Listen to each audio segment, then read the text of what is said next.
La base même de l'Église. Famille malade, l'Église malade. La famille a une place importante dans la société. Et aujourd'hui, si notre société est ce qu'elle est aujourd'hui, c'est parce que la famille part en dérive. Il y a quand même, comme dit le pasteur, des exceptions, des familles qui sont heureuses. J'ai célébré, ça fait 15 jours de cela, le renouvellement de mariage pour un couple, 10 ans de mariage. Et j'ai trouvé ça extraordinaire parce que, en général, c'est le contraire. Après 10 ans, on se pose plein de questions. Qu'est-ce que je fais là? Qu'est-ce que j'ai fait? Mais après 10 ans, ils ont voulu bien renouveler leur engagement. Et j'étais content. Ouais, leur amour, j'étais content de célébrer ce moment-là avec eux. Et Dieu a vraiment béni. Il y a quand même des petits coins de paradis dans des maisons. Et je bénis Dieu pour ça. Faites tout, bien-aimés frères et sœurs, pour que votre foyer soit un coin de paradis. Épouse, faites tout pour faciliter à l'époux la tâche qu'il a étant que chef de famille. Et époux, faites tout ce qui est en votre pouvoir pour faciliter à l'épouse sa tâche, son rôle de mère, d'épouse. C'est important. Soutenons-nous les uns les autres. Béni soit le nom de l'Éternel. Les familles sont disloquées aujourd'hui. Il y a tellement de familles monoparentales. On ne va pas juger qui que ce soit, on ne va pas jeter la poêle parce que la vie n'est pas si facile que ça. C'est pas si facile que ça. Mais on voit le désarroi, les difficultés qui existent. Des femmes qui élèvent seules leurs enfants, ou même des hommes. La femme est partie et qui élèvent seuls les enfants, ou soit les enfants sont laissés pour les grands-parents ou pour la tante. Voilà notre société aujourd'hui. Et des enfants qui grandissent avec des questionnements. Hier soir, j'étais chez un oncle à moi, je discutais avec eux et avec des cousines. Et il y a beaucoup de questionnements. On a grandi sans le papa, et le papa n'est pas loin. Il n'y a pas de relation, et c'est très difficile, frères et sœurs. Mais pour nous chrétiens, je pense que si nous avons des situations comme cela, nous pouvons renverser la vapeur. Nous pouvons renverser la situation. Parce qu'il y a quelqu'un qui est pour nous une source d'inspiration. Il y a quelqu'un qui est pour nous une source de bénédiction. Et j'aimerais ce matin qu'on puisse se rappeler de cette personne que vous avez compris de qui je veux parler. Et nous allons lire un texte dans Actes des Apôtres. Actes des Apôtres, le verset 11. Et Actes des Apôtres, le chapitre 4, le verset 11. Juste Vertet nous dit plein de choses, frères et sœurs. Il commence, il dit, et c'est Pierre qui est arrêté, si que Jean est finalement rend témoignage. Il dit ceci, Jésus est. Et ça c'est important. Jésus est. Et nous verrons ensemble qui il est. Et deuxièmement, la pierre rejetée. Voilà ce verbe à retenir. Rejeter. Et il continue par vous qui bâtissez et qui est devenue la principale de l'angle. C'est Jésus, celui qui est le plus important, qui est la pierre principale, qui est la pierre de l'angle. Si on veut bâtir, s'il y a des artisans ici, des maçons ici, vous savez comment il est important lorsqu'on construit une maison d'avoir une bonne fondation. Que la maison soit bâtie sur une fondation solide. Si vous bâtissez sur le sable, et comme ces derniers temps, on annonce un mauvais temps, vous craignez au-dedans de vous. Vous n'êtes pas à l'aise en vous-même. Même si la maison est belle, bien, la peinture est superbe, la maison est bien recouverte, la maison, il y a des meubles, il y a tout. Mais si on annonce un mauvais temps, vous avez la crainte en vous-même parce que vous savez que le fondement n'est pas solide. Mais s'il y a un fondement solide et que la peinture n'est pas agréable, la peinture se décolle déjà. Si vous avez un fondement solide et que le carreau se décolle, si vous avez un fondement solide et que le toit a un petit problème, mais vous êtes quand même tranquille si on annonce un mauvais temps parce que la fondation est solide. Vous vous dites, il faut que je répare le petit trou dans le toit, je vais le faire. Le carreau, je vais le changer. Mais vous êtes tranquille parce que vous savez qu'il y a un fondement solide.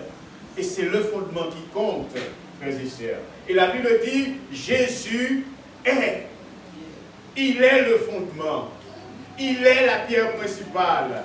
Il doit être l'invité d'honneur. Jésus se retrouvait dans une noce. Et là, ils avaient un problème.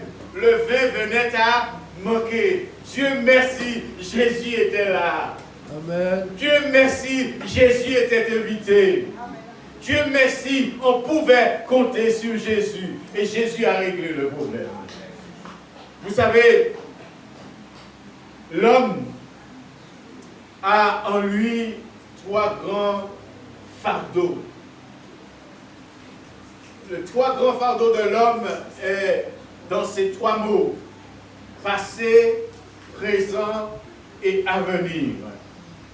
Le passé, parce que on a des soucis, on a la culpabilité et le regret des choses malheureuses du passé. Le présent, parce qu'il y a des soucis et des inquiétudes liées à la vie quotidienne. Et l'avenir craint, surtout avec ce qui se passe maintenant, avec tout ce qui se passe en métropole maintenant, on va voter, etc. Tout le monde tremble. L'avenir fait peur. Les 3 fardeaux de l'homme est dans ces 3 mots: passé, présent et avenir. Vous savez, si vous allez au soleil, lorsque vous êtes au soleil et que vous donnez d'eau au soleil, qu'est-ce qui se passe? Vous n'avez jamais fait l'expérience? Quand vous allez au soleil et que vous donnez d'eau au soleil, le soleil projette votre ombre devant vous. Est-ce que vous avez déjà fait l'expérience? Lorsque vous donnez d'eau au soleil, le soleil projette votre ombre devant vous. Et l'ombre est le symbole de nos défaites. L'ombre est le symbole de nos regrets, de nos souffrances. L'ombre est symbole de nos rêves brisés. Il y a tant de rêves brisés. Tout ce qui a eu de mauvais, de méchant, de désagréable dans notre vie. Le soleil, lorsqu'on lui donne d'eau, eh bien, il projette l'ombre. J'aimerais te dire, lorsque tu donnes d'eau à Jésus, eh bien, toute ta misère, toute ta souffrance, toutes tes inquiétudes sont devant toi. Mais si vous faites l'expérience, vous donnez face au soleil, qu'est-ce qui se passe? L'ombre est derrière. Si vous faites face à Jésus, Jésus met derrière vous tout ce qui ne va pas.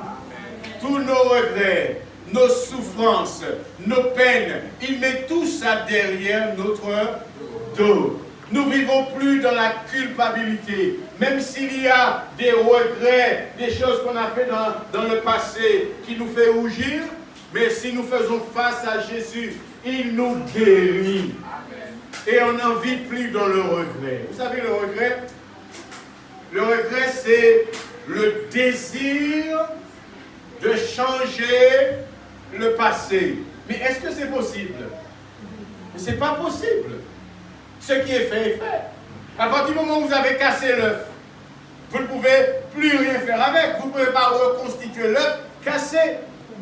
Et c'est ça le regret.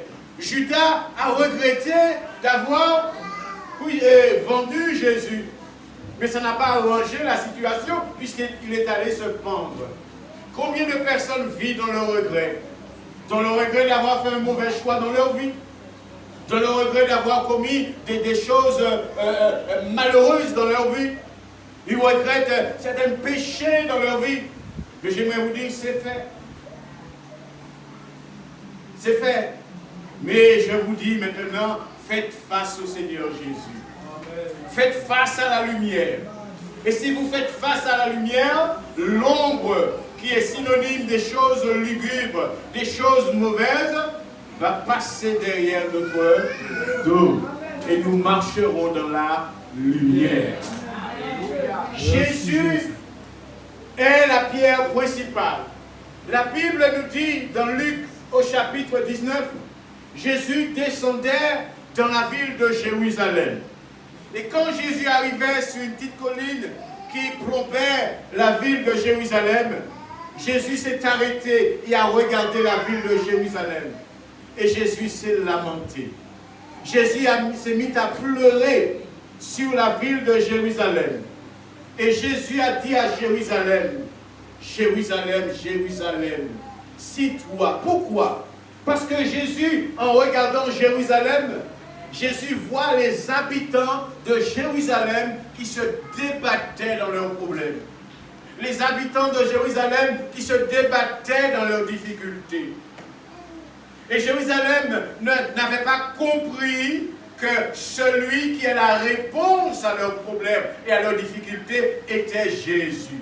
Jésus est la réponse. Et Jésus leur dit, Jérusalem, Jérusalem, si toi, en ce jour qui t'a été donné, tu savais qui je suis. Si tu savais, Jérusalem, en ce jour qui t'est donné, les choses qui appartiennent à ta paix. Ça veut dire, en un mot, c'est moi qui détiens la clé de ce qui appartient à ta paix. Mais Jésus dit, maintenant elles sont cachées à tes yeux. Ça veut dire, vous ne m'avez pas reconnu comme le Messie. Vous ne m'avez pas reconnu comme celui que Dieu a envoyé dans le monde pour sauver. Et le mot sauver veut dire arracher quelqu'un, délivrer quelqu'un, sortir quelqu'un d'une situation de détresse, de danger et de mettre cette personne à l'abri en lieu sûr. Et la Bible dit que Jésus est venu pour sauver. Et ils n'ont pas compris cela. Et Jésus s'est mis à pleurer sur le sort de Jérusalem. Vous savez, la Bible dit dans Jean au chapitre 2, le verset 26, que Jésus sait toutes choses, qu'il n'a pas besoin qu'on lui rende témoignage d'un homme, d'une femme, d'une personne, car il sait exactement ce qui est en chaque personne. Jésus nous connaît, Jésus te connaît, il connaît ta souffrance, il connaît ta situation, il connaît la situation de ta famille, il connaît la situation de ton foyer, il sait toutes choses. Il n'a pas besoin qu'on lui rende témoignage. Quand tu es seul, ou quand tu es dans le foyer, quand tu es dans la famille, et que tu souffres, les larmes coulent sur tes joues, tu te lamentes, tu n'arrives pas à trouver les mots pour expliquer. J'ai eu une femme hier soir, hier après-midi, qui m'a appelé pour me raconter comment elle souffre dans la maison. Elle souffre dans la situation avec son mari, etc., frères et sœurs. Je l'écoutais, je ne savais pas quoi dire, je n'avais pas de réponse et de solution. Vous savez, il est facile de dire tu n'as qu'à. Lorsqu'on n'est pas dans la situation d'une personne, lorsqu'on ne ressent pas ce que la personne ressent, c'est tellement facile de dire, la Bible dit, tu n'as qu'à. Mais Jésus connaît et il ressent ce que tu ressens. Amen. Et à partir de ce moment-là, il sait quelle réponse apporter. Il sait quelle guérison apporter. Jésus est, nous dit la Bible.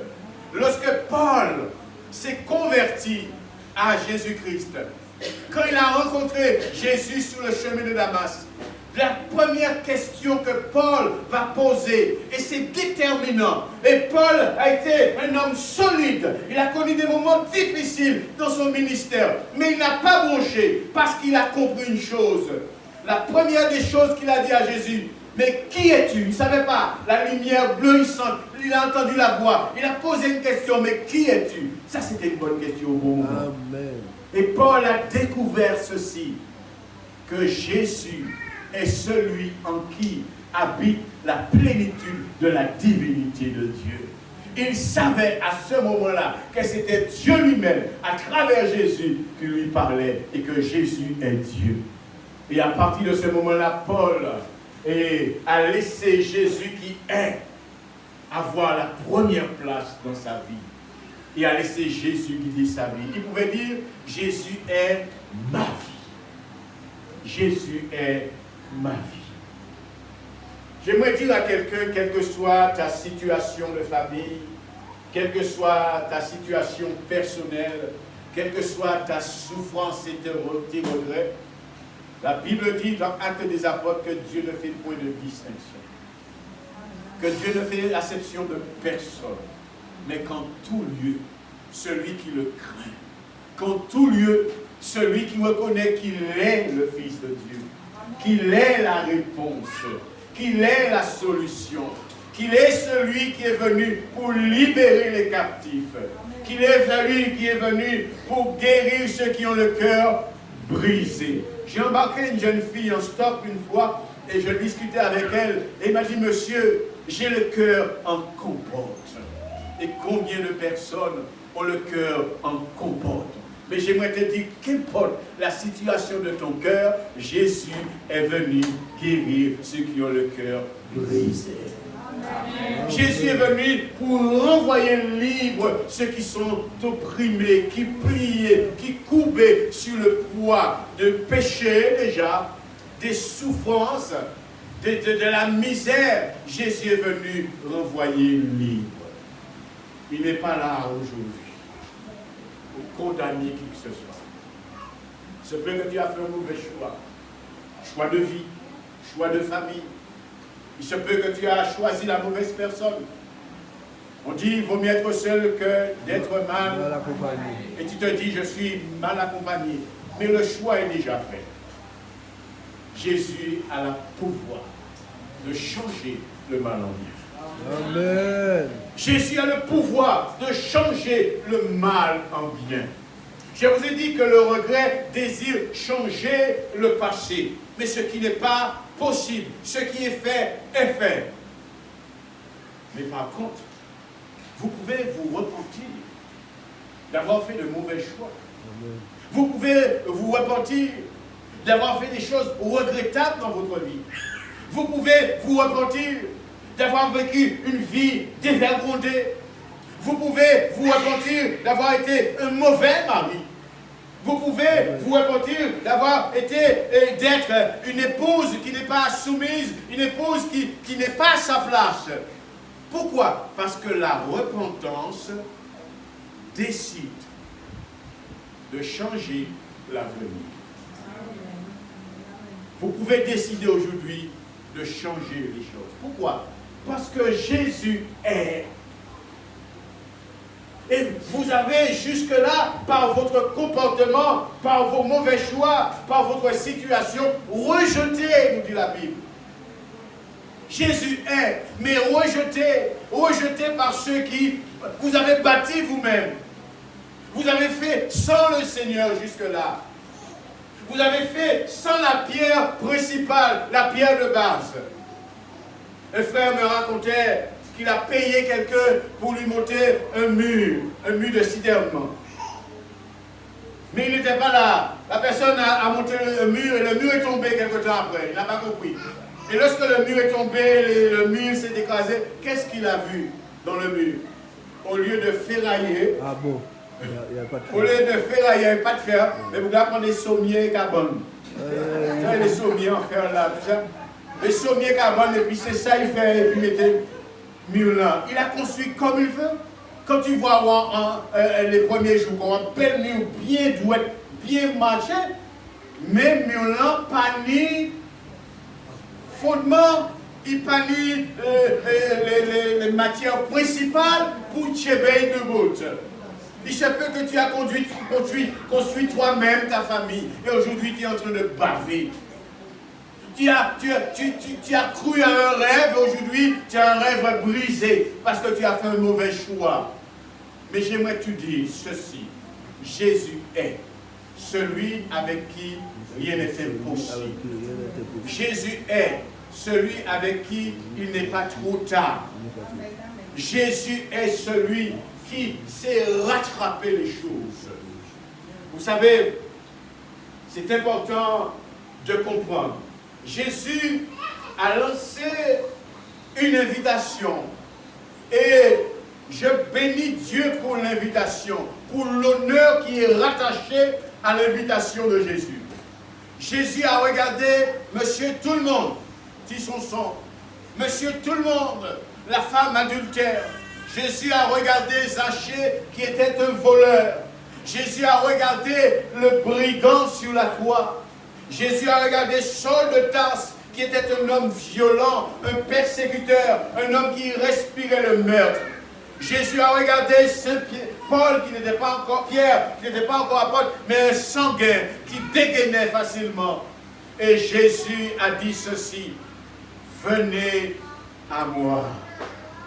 Venez à moi, vous tous qui êtes fatigués et chargés.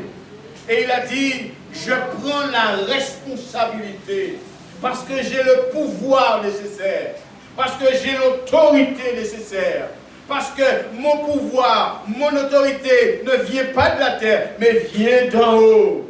La Bible nous dit que Dieu a élevé Jésus et a mis Jésus au-dessus de toute domination, de toute autorité, tout pouvoir, toute dignité, tout nom qui se peut nommer, non seulement dans ce siècle-là, mais dans le siècle à venir.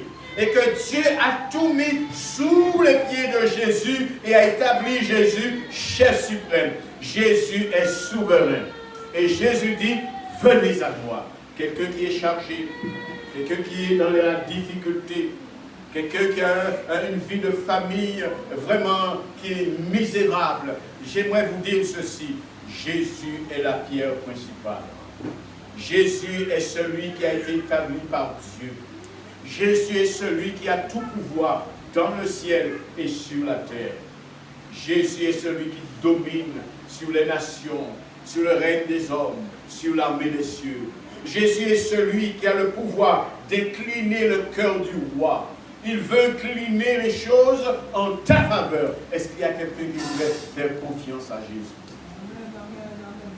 On a tellement parlé de Jésus, mais on pratique peu. On croit très peu. On ne fait pas tellement confiance au Seigneur. Mais le temps est venu de faire totalement confiance à Jésus. Venez à moi, dit le Seigneur. Il y avait l'affiche d'un spectacle qui avait drainé beaucoup de monde. Pourquoi? Parce que le titre de l'affiche du spectacle était insatisfait. Et cela avait parlé aux gens. Et les gens voulaient voir ce spectacle. Il y a ce grand groupe mythique, un groupe britannique, né à Londres en 1962. Pour ceux qui connaissent, pour ceux qui sont le plus âgés, les Rolling Stones. Je ne sais pas si j'ai bien prononcé, si l'accent est là.